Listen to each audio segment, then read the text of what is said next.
ஓவரீஸ்ல cyst வருது. இது சின்னவங்களுக்கே இது வந்து நிறைய இருந்தா ஹார்மோன்ஸ் எல்லாம் எஃபெக்ட் ஆகி நான் வெஜிடேரியன் டயட்ல fish, chicken or egg. But fish and சிக்கனை வந்து கொடுக்குற காம்போவே இட்லி, பொங்கல், வடை. ஸோ இந்த மாதிரி சாப்பிட்டுட்டு பொங்கல் எக். நலம் வாழ 2.0ல நம்ம PCOSோட டயட் அண்ட் லைஃப் ஸ்டைல் பற்றி பார்க்க போகிறோம். PCOSனா என்ன? பாலிசிஸ்டிக் ஓவேரியன் சிண்ட்ரோம் இல்லை பாலிசிஸ்டிக் ஓவேரியன் டிசீஸ். இது ரெண்டுமே ஒன்றே தான். ஸோ பாலிசிஸ்டிக் ஓவேரியன்னா என்ன? ஓவரீஸில் சிஸ்ட் வருது.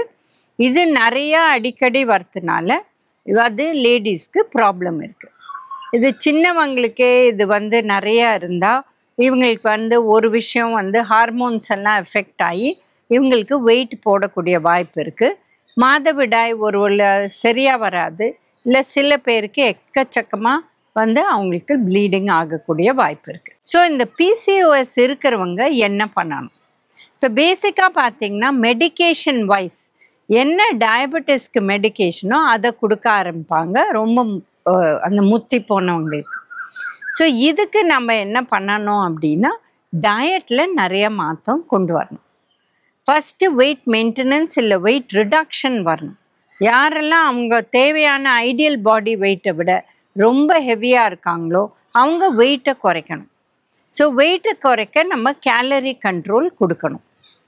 இதை தவிர பார்த்திங்கன்னா டயபெட்டிக் டயட்டில் எப்படின்னா வந்து அந்த உணவில் நம்ம நிறைய நார் சத்து, புரத சத்து இது முக்கியத்துவம் கொடுத்துட்டு நம்ம அரிசியை குறைச்சிடுவோம். அதுவும் வெள்ளை அரிசி, பாலிஷ் ரைஸ், இது வந்து பச்சை அரிசியாக இருந்தாலும் சரி, புழுங்கலரிசியாக இருந்தாலும் சரி, இதை குறைவாக கொடுத்துட்டு ஜாஸ்தி வந்து மில்லட்ஸ் இல்லை சிறுதானியம் கொடுப்போம். ஸோ சிறுதானியம் எதெல்லாம் கொடுக்கலாம்? தினை, கம்பு, இது ரெண்டு பெஸ்ட்டு. ஏன்னா இது ரெண்டுலேயுமே வெளி தோல் இருக்குது. பட் கேழ்வரகு அப்படின்னு சொன்னாலே யூஸ்வலாக வந்து மாவில் தோசை போடுவாங்க, இல்லை கஞ்சி பண்ணுவாங்க. அண்ட் இதோட கிளைசமிக் இண்டெக்ஸ் கூட கொஞ்சம் ஹையாக தான் இருக்குது. அதனால கம்பு இல்லை தினை இது ரெண்டும் பிரமாதம். பார்லி கூட சேர்த்துக்கலாம். நிறைய பேர் இப்போ கின்வா அப்படிங்கிற ஒரு மில்லட் சாப்பிட ஆரம்பிச்சிருக்காங்க. இது நம்ம நாட்டுது இல்லை, வெளிநாட்டிலேருந்து வருது. இது சாப்பிட்றவங்க சாப்பிட்லாம். பட் எந்த மில்லட்டாக இருந்தாலும் சரி, தெனை, கம்பு இல்லை வந்து கீன்வா வந்து நம்ம இந்த 3 விஷயத்தில் ஒன்று செய்யணும். ஒன்று ட்ரை ரோஸ்ட் பண்ணணும், இல்லை அதை புளிக்க வைக்கணும், ஃபெர்மெண்ட் பண்ணணும், இல்லை வந்து அதை வந்து முளை கட்டணும். பட் முளை கட்டுறது அவ்வளோ ஈஸியா அப்படிங்கிறது ஒரு கேள்விக்குறி இருக்குது. அதனால முளை கட்ட முடிஞ்சால் தாராளமாக முளை கட்டி யூஸ் பண்ணலாம். இல்லைன்னா ட்ரை ரோஸ்ட் பண்ணி ரைஸ்க்கு பதில் யூஸ் பண்ணுறவங்க ட்ரை ரோஸ்ட் பண்ணி யூஸ் பண்ணலாம். இப்போ ஏன் இது அப்படின்னு பார்த்தீங்கன்னா இந்த மாதிரி இருக்கிற மில்லட்ஸில் நார் சத்தும் நிறையா இருக்குது வெள்ளை அரிசியை விட, புரத சத்தும் நிறையா இருக்குது, மினரல்ஸும் இருக்குது, விட்டமின்ஸும் இருக்குது. இந்த நார் சத்து நிறையா இருக்கிறதுனால சிறிய அளவு சாப்பிட்டாலே அவங்களுக்கு வயிறு ரொம்பிடும். ஆனால் அந்த புரத சத்து இருக்கிறதுனால அந்த வயிறு வந்து ரொம்பினது கொஞ்சம் நேரம் அப்படியே நிற்கும். ஸோ இதில் நிறைய பெனிஃபிட்ஸ் இருக்குது. ஸோ காலை உணவில் அவங்க வீட்லேயே தெனை தோசை இல்லை கம்பு தோசை, எப்படி நம்ம தோசை மாவு வந்து அரிசியை ஊற வச்சு உளுந்து ஊற வச்சு அதை ஆட்டி யூஸ் பண்ணுறோமோ அதே மாதிரி தெனையை ஊற வச்சு இல்லை கம்பை ஊற வச்சு இதை வந்து ஆட்டி ஓவர் நைட் அதை வந்து புளிக்க வச்சு அப்புறம் யூஸ் பண்ணணும். ஸோ இந்த மாதிரி பண்ணால் பெட்டராக இருக்கணும். இல்லை சம்பா கோதுமை, இப்போ சில பேருக்கு கோதுமை, பால் இதெல்லாம் ஒத்துக்காது. இதெல்லாம் எடுத்தாலே அவங்களுக்கு டயட் பெட்டர் ஆகும். பட் எல்லாருக்குமே அப்படின்னு கிடையாது. யாருக்கு ப்ராப்ளம் இல்லையோ அவங்க சம்பா கோதுமை தாராளமாக சாப்பிட்லாம். ஸோ சம்பா கோதுமையில் உப்புமா அந்த மாதிரி பண்ணணுமே வெளிய நார்மல் ரவை இல்லை சுஜின்னு சொல்கிறோமே இல்லை பாம்பே ரவைன்னு சொல்கிறோமே அதில் பண்ணக்கூடாது, சேமியாலையும் பண்ணக்கூடாது. அண்ட் இந்த சம்பா கோதுமையில் கூட நிறைய வெஜிடபிள்ஸ் போட்டு அவங்க உப்புமா பண்ணால் நல்லாயிருக்கும். இது கூட தொட்டுக்கிற சட்னி வந்து எந்த சட்னியாக கூட இருக்கலாம். பட் டெய்லி தேங்காய் சட்னி வேணால் ஒரு நாள் புதினா, ஒரு நாள் கொத்தமல்லி, தக்காளி இது மாதிரி ப்ளஸ் மேபி ஒரு தேங்காய் சட்னி அந்த மாதிரி சாப்பிட்லாம். இல்லை சாம்பார் சாப்பிட்றவங்க சாம்பாரோடு சாப்பிட்டா இன்னும் பெட்டராக சுகர் நிற்கும். அப்புறம் இந்த 11 o'clock அந்த டைமில் இவங்க மோர் குடிச்சிக்கலாம். அப்புறம் இல்லை நட்ஸு சாப்பிட்லாம். பாதாம் வால்நட் இது 2 தான் பெஸ்ட்டு. ஸோ 8லேருந்து 10 பீஸ் இது சாப்பிட்லாம். இல்லை பாதாம் வால்நட் எங்களுக்கு வாங்க முடியாது அப்படின்னா வேர்க்கடலை வாரத்தில் 3 தடவை 2 டேபிள் ஸ்பூன் சாப்பிட்லாம். பட் அதுக்கு மேலே வேர்க்கடலை சாப்பிட முடியாது. அதுக்கு பதில் சுண்டல் இல்லை கொண்டக்கடலை இல்லை உப்பு கடலை அந்த மாதிரி சாப்பிட்லாம். உப்பு கடலை நம்ம கருப்பு கொண்டக்கடலையில் தோலோடு வைக்கிறாங்களே அது சாப்பிட்டா இன்னும் பெட்டர். லன்ச் அண்ட் டின்னர் பார்த்திங்கன்னா உங்கள் பிளேட்டில் கால்வாசி ஒன்று இந்த தெனை இல்லை கம்பு இல்லை சேப்பரிசி இல்லை கருப்பரிசி இல்லை கைக்குத்தல் அரிசி இந்த மாதிரி நம்ம யூஸ் பண்ணணும். இப்போ பார்த்திங்கன்னா எல்லா அரிசியிலுமே இப்போ செமி பாலிஷ்ட் இல்லை அன்பாலிஷ்ட் கிடைக்குது. அதை யூஸ் பண்ணால் பெட்டர். அது 1 கப் அளவு அந்த வேக வச்சது சாப்பிட்டா 1 கப் அளவு ப்ரோட்டீனும் சாப்பிடணும். அது பருப்போ சுண்டலோ முளைக்கட்டின பயரோ இது சாம்பார் இது வெஜிடேரியன் டயட்டில். நான் வெஜிடேரியன் டயட்டில் ஃபிஷ் சிக்கன் ஆர் எக்.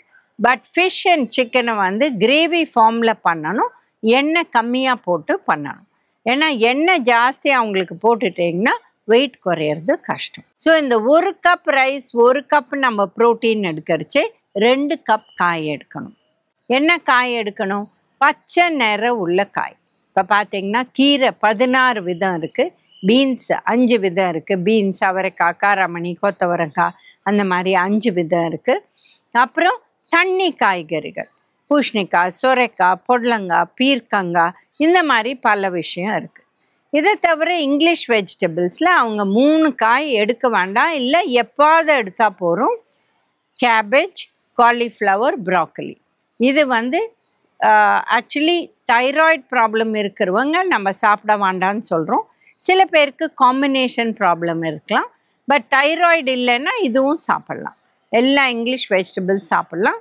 இந்த பூமி கீழே வளையிற காயில் கேரட் மட்டும் சாப்பிட்லாம். பட் இந்த பீட்ரூட் பொட்டேட்டோ அப்புறம் இந்த சேம்பு கருணக்கிழங்கு இதெல்லாம் சிறிய அளவு எப்பாவது சாப்பிட்டா போகிறோம். அது பண்ணால் கூட 1/2 கப் அளவு சாப்பிட்டுட்டு 1/2 கப் மற்ற காய் பச்சை நிறம் உள்ள காய் இதை சாப்பிட்லாம். அப்புறம் தயிர் பால். இப்போ பார்த்திங்கன்னா யாருக்கு தயிர் பால் ஒத்துக்குதோ அதனால் அவங்களுக்கு ப்ராப்ளம் இல்லையோ மோர் மாதிரி சாப்பிட்லாம். ஒரு 3/4 கப் தயிர் 150 ml எடுத்து மோராக பண்ணி சாப்பிட்லாம். ஸோ அது எந்த அளவு தயிர் மோரில் போகிறதோ அதான் கணக்கே வழிய.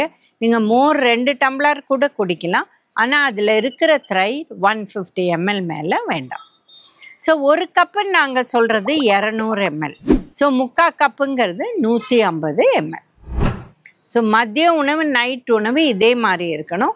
நைட்டில் டிஃபன் சாப்பிட்ணுன்னா நீங்கள் நம்ம முதல்ல சொன்ன மாதிரி தெனை இல்லை கம்பில் இட்லி மாவு தோசை மாவு பண்ணி அதுலேருந்து இட்லியோ தோசையோ பண்ணி சாப்பிட்லாம். இல்லைன்னா உப்புமா அந்த மாதிரி விஷயங்கள் சாப்பிட்லாம். பட் மற்ற 3 விஷயமும் மத்தியான உணவு மாதிரியே இருக்கணும். என்னது? பருப்பு இல்லை ப்ரோட்டீன், 2வது காய்கறி, 3வது மோர். ஸோ இந்த மாதிரி சாப்பிட்டா அவங்களுக்கு நல்ல நார் சத்து கிடைக்கும், பேலன்ஸ் கிடைக்கும் உணவில். இதனால் வெயிட்டு குறையும். ஒரு 2 to 3 kilos a month ஈஸியாக குறைக்கலாம். உடம்புல இன்ஃப்ளமேஷன் குறையும். இதனால் PCOS கூட குறைஞ்சி வரும். ஸோ இந்த மாதிரி அவங்களுக்கு நிறையா பெனிஃபிட் வரும். ஸோ வெயிட் குறைக்கிறது தான் மெயின் சொல்லுவாங்க. அண்ட் அவங்களுக்கு மெட்ஃபார்மின் கொடுக்கறதுனால டயட் இந்த டயபெட்டிஸ் சர்க்கரை வியாதி டயட் மாதிரி வந்துடும். சர்க்கரையை பொறுத்த வரலாம் அவங்க சாப்பிடாத இருக்கிறதே நல்லது. இப்போ டீ காஃபி குடிக்கணுன்னா கொஞ்சம் ஜாஸ்தி பால் போட்டுன்ட்டா அவங்களுக்கு அது ஸ்வீட் ஆகிடும். அதே அவங்க அப்படியே குடிக்கலாம். சர்க்கரையோ நாட்டு சர்க்கரையோ வெல்லமோ இல்லை ஹனி இதெல்லாம் தேவையே கிடையாது. ஏன்னா இது எல்லாமே சுகரை ஏற்றக்கூடிய வாய்ப்பு இருக்குது. இப்போ நாட்டு சர்க்கரை பார்த்திங்கன்னா நம்மளோட கரும்புலேருந்து நம்ம கடைசி ப்ராசஸ் பண்ணி ப்ளீச் பண்ணி வருது வெள்ளை சர்க்கரை. அந்த ப்ளீச்சிங்க்கு முன்னாடி வருது நாட்டு சர்க்கரை, அதுக்கும் முன்னாடி வருது வெல்லம். அதனால இது 3மே வேண்டாம். வெல்லம், நாட்டு சர்க்கரை இல்லை ஒயிட் சர்க்கரை இல்லை இந்த மாதிரி தேன் இது கூட வேண்டாம். ஸோ இதெல்லாம் அவங்க அவாய்ட் பண்ணிவிட்டு அவங்க இருந்தாங்கன்னா ஹெல்த்தியாக அவங்களுக்கு வந்து பெனிஃபிட்ஸ் கிடைக்கும். இப்போ லைஃப் ஸ்டைல் அப்படின்னு எடுத்திங்கன்னா இப்போ உணவை நம்ம சொல்லிட்டோம். உணவை தவிர டீஸ்ட்ரெஸ் பண்ணலாம். டீஸ்ட்ரெஸ்னால் என்ன? மெடிடேஷன், இல்லை யோகா, இல்லை ப்ரீதிங், இல்லை ஓம் சாண்டிங், இல்லை ஏதாவது ஒன்று சன்ரைஸை யோசிச்சு, இல்லை டான்ஸிங் பீகாக்கை யோசிச்சு, இந்த மாதிரி ஏதோ ஒன்று யோசிச்சு இவங்க டீஸ்ட்ரெஸ் பண்ணலாம். At least 5 to 10 minutes a day. இது தவிர எக்ஸசைஸ் 45 minutes எக்ஸசைஸ் ஒரு நாளைக்கு வேணும். இது வாக்கிங்காக இருக்கலாம், ரன்னிங், ஜாகிங், சின்ன பசங்களாக இருந்தால் ஓடலாம், இல்லை யாராவது கேம்ஸ் விளையாடுறாங்கன்னா ஆக்டிவ் கேமாக இருக்கணும். ஸ்குவாஷு இல்லை ஸ்விம்மிங் இந்த மாதிரி நிறைய பண்ணலாம். இந்த மாதிரி பண்ணால் அவங்களுக்கு பெனிஃபிட் இருக்கும். இதே டபுள்ஸ் ஒரு டென்னிஸ் கோர்ட்டில் விளையாடுறாங்கன்னா அவங்க நிறைய நேரம் நிற்க போகிறாங்க, இல்லை ஒரு கிரிக்கெட் விளையாடுறாங்கன்னா அவங்க வந்து ஃபீல்டில் வந்து ஜாஸ்தி ஓடாத நிற்க போகிறாங்கன்னா அது கணக்கு கிடையாது. ஆக்டிவ் பார்ட்டிசிபேஷன் இந்த கேம் அந்த மாதிரி இருந்தால் தான் சிங்கிள்ஸ் விளையாடணும். இல்லை டபுள்ஸ் விளையாடினா கூட எஃபர்ட் எடுத்து 2 பேரும் ஈக்குவலாக இது ஓடணும். ஷட்டிலாக இருக்கட்டும், ஸ்குவாஷாக இருக்கட்டும், எது வேணால் அந்த மாதிரி விளையாடணும். ஸோ இந்த மாதிரி அவங்க வந்து அவங்க உணவு, அவங்களோட டீஸ்ட்ரெஸ்ஸிங் ப்ளஸ் அவங்களோட எக்ஸசைஸ் இது எல்லாமே பார்த்துட்டு யாருக்கு மருந்து கொடுத்துருக்காங்களோ மருந்தையும் சரியாக சாப்பிட்டு தூக்கம் கூட வந்து 10 மணி ராத்திரியிலேருந்து காலையில் 6 மணிக்குள்ளே இந்த டைமில் எனி 8 hours அவங்க சூஸ் பண்ணி 7 to 8 hours தூங்கலாம். ஏன்னா 6 மணிக்கு எழுந்தால் தான் அவங்களுக்கு எக்ஸசைஸ் டைம் இருக்கும். எக்ஸசைஸ் முடிச்சுட்டு அவங்க வேலைக்கு போகலாம், இல்லை படிக்கிறாங்களோ அதுக்கு போகலாம். அவங்களோட ரெகுலர் டேயோட ஆக்டிவிட்டீஸ் ஆரம்பிக்கலாம். ஸோ இது ரொம்ப முக்கியம். இதுவும் ஃபாலோ பண்ணணும். இப்போ வெளியில் சாப்பிட்றீங்க ஜங்க் ஃபுட் இதெல்லாம் அவாய்ட் பண்ணுறது பெட்டர். ஏன்னா எல்லா ஜங்க் ஃபுட்டுமே பண்ணுறது மைதா தான். பிட்ஸா, பர்கர், ஃப்ரெஞ்ச் ஃப்ரைட்லாம் ஃப்ரைட் ஐட்டம்ஸ். ஸோ இதுவும் நம்ம குறைச்சிக்கணும். அதனால் முடிஞ்ச அளவு வீட்டில் சாப்பிட்டா பெட்டர். அப்படி வெளியில் சாப்பிட்டா கூட இடியாப்பம் இல்லை இட்லி இந்த மாதிரி ஐட்டம், ஸ்டீம்டு ஐட்டம் சாப்பிட்டா இட் இஸ் பெட்டர். அது கூட எப்பாவது ஒரு தடவை பண்ணால் ஓகே. ஏன்னா வீட்டில் பண்ணுற இட்லி 30 கேலரி, வெளியிலேருந்து சாப்பிட்டா இட்லி பெருசாகவும் இருக்குது, செய்யும் முறை வேறு. ஸோ அதனால 90 to 100 கேலரிஸ். அண்ட் நம்ம வெறும் இட்லியோடு நிறுத்த மாட்டோம். அவங்க கொடுக்குற காம்போவே இட்லி, பொங்கல், வடை. ஸோ இந்த மாதிரி சாப்பிட்டுட்டு பொங்கலில் எக்கச்சக்கமாக நெய் அப்படி போட்டிருப்பாங்க. வடைங்கிறது ஃப்ரைட் ஐட்டம். ஸோ இதெல்லாம் நம்ம குறைச்சிட்டு வீட்டிலேருந்து சாப்பிட்டோம்னா எண்ணெய் குறைவா, ஒரு நாளைக்கு 3 டீஸ்பூன் தான் எண்ணெய். இதில் 2 டீஸ்பூன் நல்லெண்ணெயும் 1 டீஸ்பூன் கடலை எண்ணெய் யூஸ் பண்ணலாம். இல்லைன்னா 1 டீஸ்பூன் நல்லெண்ணெய், 1 டீஸ்பூன் கடலை எண்ணெய், 1 டீஸ்பூன் நெய் இந்த மாதிரி ஃபாலோ பண்ணி அவங்க ஹெல்த்தியாக இருக்காங்க. நலம் வாழ என்னாலும் என் வாழ்த்துக்கள்.